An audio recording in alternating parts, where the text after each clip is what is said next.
Good morning, everyone. So I'm releasing this video on Monday, October the 4th, Windows 11 Eve. That's right. As of tomorrow, October the 5th, Windows 11 is officially released to computers.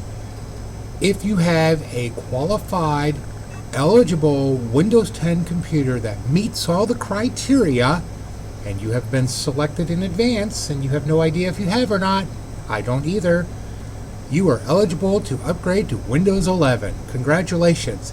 However, before you do that, please do me a favor. Back up your stuff. Make system restore points.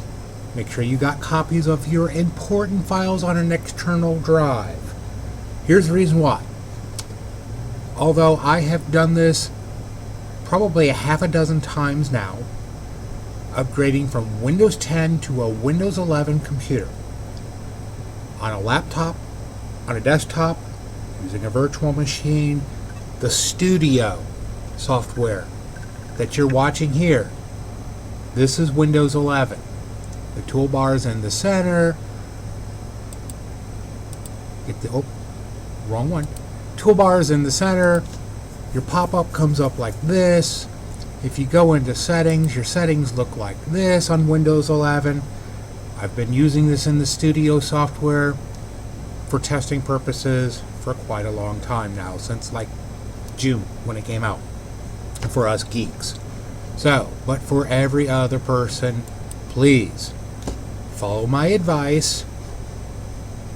Somewhere on my channel, type in restore point, type in backups, whatever, on my YouTube channel when you're done watching this video.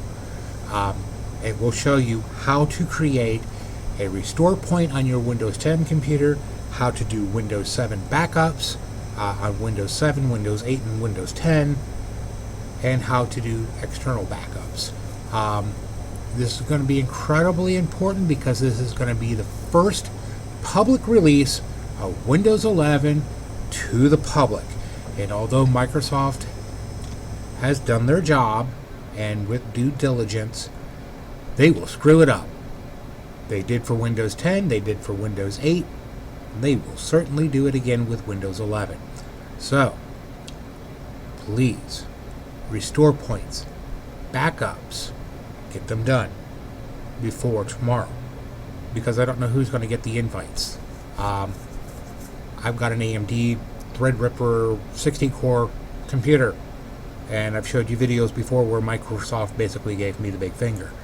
Yeah, so if you get the invite to download it and you want to do it, please make sure your backups and restore points and copies of your important stuff is secure, because it's going to upgrade your computer. Now, as of the recording of this video, which is 2 weeks in advance, if you have a Windows 10 computer with a local account, when Windows 11, when your computer upgrades from Windows 10 to Windows 11, as of the recording of this video, your local account will be preserved.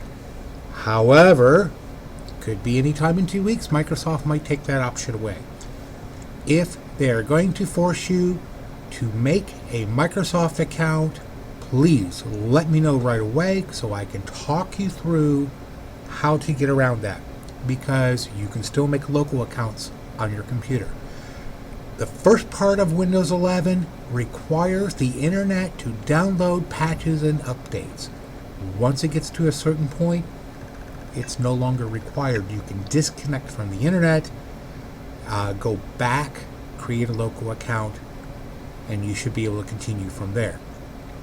The other thing is Microsoft is really pushing this passwordless access to your computer. Now, don't get me wrong, I am a big fan of two-step authentication. I tell everyone, if you have the capability to do it. Most of you on two-step authentication is getting an alert on your phone, whether it be a secure app, whether it be a text message, whether it be an email. Here's your code, punch it in, we'll let you in. Works great for websites. How is this going to work on your computer? Well, it worked just the same way. When you go to log in, you click, your phone will ding if you have the Authenticator app on your phone, or you'll get an email. Here's your code to sign in, and the code is going to be completely random, no longer passwords, so on and so forth. You don't have to remember at least one password. Please remember that. If you do this, and I'm telling you not to do it, do not create a Microsoft account. If at all possible, do not create a Microsoft account. Go look at my videos on why to say no to Microsoft. Microsoft just wants to access your life. They want to know how many times you pee a day. Seriously, if you have a Microsoft account now, go look at your settings. Yeah, they know what TV shows you're watching. They know what games you're playing. They know what websites you've been to. And they know how many times you've asked Cortana to open up a porn site for you. Yeah, no, don't do that. No to Microsoft. No. So, avoid the Microsoft account if at all possible. The other reason for that is, if you bring your computer to me for service and it's got a Microsoft account on it and it has an authenticator process on it, if you're still using a password for your Microsoft account and you can get into your account with a password or a PIN, and as long as you know it and it works, great, then I can fix your computer. The moment you take it to an offline situation using an authenticator, every time I need to work on your computer, which is, I got to sign into it to fix it. I got to sign into it to look at it. If I have to reboot your computer, you're going to get that code and I need it. So, yeah. And just to remind you, sometimes June is here working on computers till 1, 2, 3 o'clock in the morning. And then I usually come in at 5 or 6 in the morning. So if you don't want us waking you up all night long asking for your password, don't do Microsoft accounts. Just piece of friendly advice. Now, one of my people in the Brain Trust said I should be using a local administrator account to effective repairs. True. Problem is if I don't have your password, I can't activate the administrator account and I can't get in. Yeah. So, yeah. With Windows 11, if you're invited to download it and upgrade your computer to Windows 11, please make sure you've got restore points and backups and all of your important files are stored up, on an external flash drive or an external hard drive before you do it. If it asks you to create a Microsoft, decline or access. If it asks you to create a Microsoft account, decline it. If you can't get out of it, turn it off. It will then revert your computer back to Windows 10. Hopefully with no damage. That's not a guarantee. I want to put that out there right now. If you don't want to take the chance on Windows 11, you don't have to. Windows 10 is still good for another 4 years. That's right. I'm still selling computers that have Windows 10 on them. And I will continue to sell computers that have Windows 10 on them. Because what Microsoft is doing, absolutely wrong in my opinion. You have to have this type of processor and this much RAM, this type of a hard drive, and this type of a security chip. No, not everyone's rich. I mean, mine's set that way because I have to have it. I'm in business. You don't need all that. Not to check your email and read your Facebook. No. So, again, tomorrow, Windows 11 comes out. If you're invited to download it, if you want to do it, you may. Just take the necessary precautions. If you need instructions on how to use your system restore points, how to do your backups, how to do anything else, somewhere on my channel is a magnifying glass or a search box.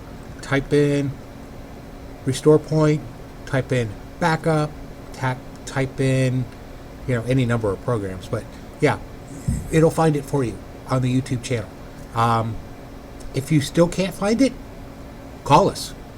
If I'm available, I will find it for you and send it to your email. And then you can just click it. If you can't, or send me a text, I'll find it, something like that.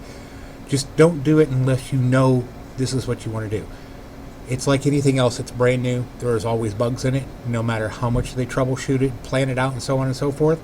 So yeah, I with Windows 10, I said the same thing. I'm going to say the same thing for Windows 11. Give it 6 months to a year before you actually put it on your computer, unless you buy a brand new one after October 5th, and you don't have a choice. So yeah, that's my advice. Anyways, happy Windows 11 Eve. You guys have a great day. If you found that helpful, here's our service area. This is where we can reach. Here's our phone number. Computer problems, especially after the upgrade, give us a call. There's our phone number. You can text that number too. There's our address. Call us before coming over, because there's 2 of us here. We work a split shift, and sometimes if I got to go out on a service call, the shop is closed, same within the evening. So call before you come, schedule a time, or at least say, hey, are you in the office for the next 10 minutes? I'm on my way. So with that, you can find us on Facebook. We're also on MeWe. Thumbs up, like, all that good stuff. Share it with your friends, please. Get the note out. You guys have a great day.